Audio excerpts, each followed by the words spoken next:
এবং কাবিল তারা দুইজনই সর্বপ্রথম কোরবানি করেছিলেন। এই পৃথিবীতে আমাদের সমাজে দেখবেন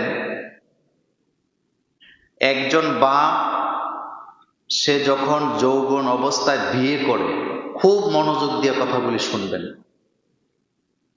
বিয়ে করার পরে তার একজন ছেলে হয়েছে অথবা মেয়ে হয়েছে, আবার আরেকজন ছেলে হয়েছে, মেয়ে হয়েছে, হইতে হইতে 10-12 বছরের মধ্যে 5-6 জন সন্তান কি হয়েছে, 4টা ছেলে 2টা মেয়ে অথবা 4টা ছেলে 1টা মেয়ে হয়েছে।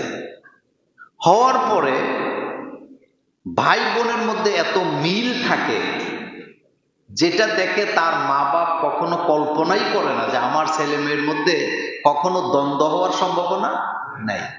মা বাপ খুব গর্ব করে বলে যে আলহামদুলিল্লাহ আমার ছেলে মেয়ের মধ্যে কোনো ঝগড়া নেই, এত মিল, ভাই ভাই অনেক মিল, এটা দেখে মা বাপে।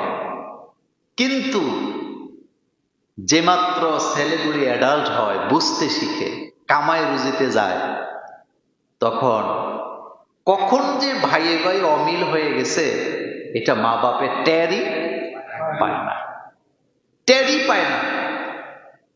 অসংখ্য মা বাপ গর্ব করে বলে আমার ছেলে মেয়েরা আমার কথা ছাড়া একটা পাও নাড়াচাড়া করে না।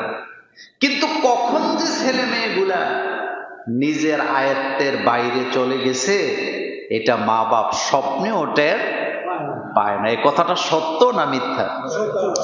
আর ভাই বোনের মধ্যে গরমিল, ভাইয়ে ভাইয়ে ঝগড়ার যতগুলা কারণ আছে, সবচেয়ে বড় কারণটাই হলো সম্পদ, সম্পদ, সম্পদ। সম্পদের কারণে ভাই ভাইয়ের শত্রু হয়ে যায়, সম্পদের কারণে ভাই ভাইয়ের শত্রু হয়ে যায়, ভাই ভাইকে হত্যা করতে যায়। এই ঘটনা, এই সিচুয়েশন আমাদের সকল পরিবারে আছে না নাই?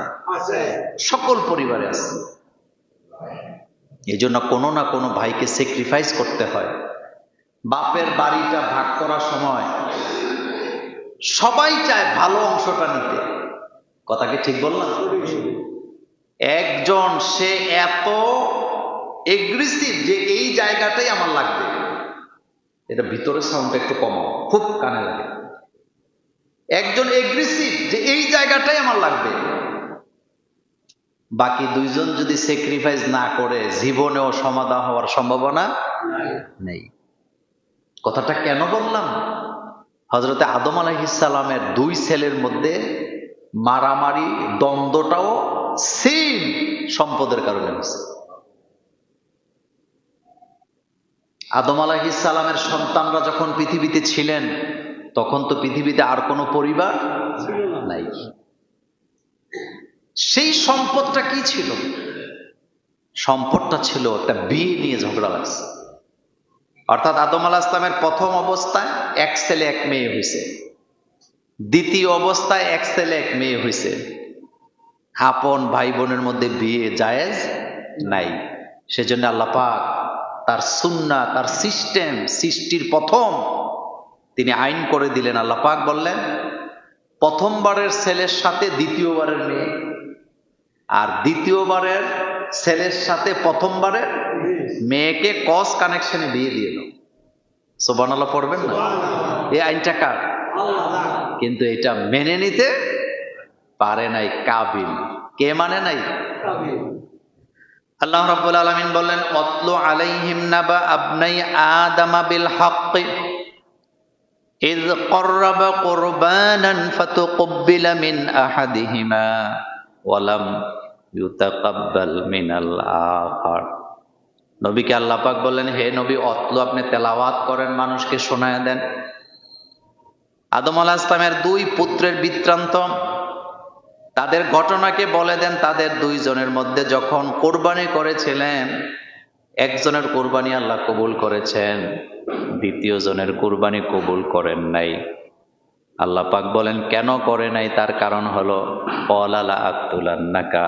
আল্লাহ পাক বলেন আমি তো মুত্তাকিদের কোরবানি কবুল করি। একজন কোরবানি দিছে দুনিয়ার স্বার্থ হাসিলের জন্য, আরেকজন কোরবানি দিয়েছে আমাকে খুশি করার জন্য, যার কারণে দুনিয়ার স্বার্থ হাসিলের জন্য যে কোরবানি দিল তার কোরবানি আমি কবুল করি নাই, কিন্তু আমাকে খুশি করার জন্য যে দিল তার কোরবানি কবুল করে নিলাম। যারটা কবুল হয় নাই এখন সে খেপছে, তবে খেপাটা আল্লাহর উপরে না, খেপছে নিজের ভাইয়ের উপরে। কার উপরে?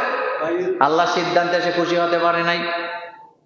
এখন ভাই বলতেছে ক্বালা লা আকতুলান্নাকা, ভাইকে বলতেছে যেহেতু আমি যেটা চাইছি সেটা পাবো না, লা আকতুলান্নাকা, তোরে দুনিয়াতে আমি বাঁচতেই দেব না। লা আকতুলান্নাকা, আই উইল কিল ইউ, আমি তোমারে হত্যা করব। ক্বালা ইন্নামা ইয়াতাকাব্বালাল্লাহু মিনাল মুত্তাকিন, যেই ভাইয়ের কুরবানি কবুল হয়েছে সে এখন বলতেছে ভাই আমারে হত্যা করে লাভ কি, কারণ আল্লাহ তো মুত্তাকি ছাড়া কোন কারো কুরবানি কবুল করেন না। এখনো হাজার হাজার পরিবার পাবেন গোস্ত খাওয়ার নিয়তে কুরবানি দেয়, কয় মানুষে কি কইব, মানুষে কি কইব, ছেলেমেয়েরা কার দিকে ঈদের দিন তাকাবে, এই চিন্তা কইরা ঋণ কইরা হইলো কুরবানি দেয়। এমন কুরবানি দাতা বাংলাদেশে নাই। কোরবানি দিতে হবে কার জন্য?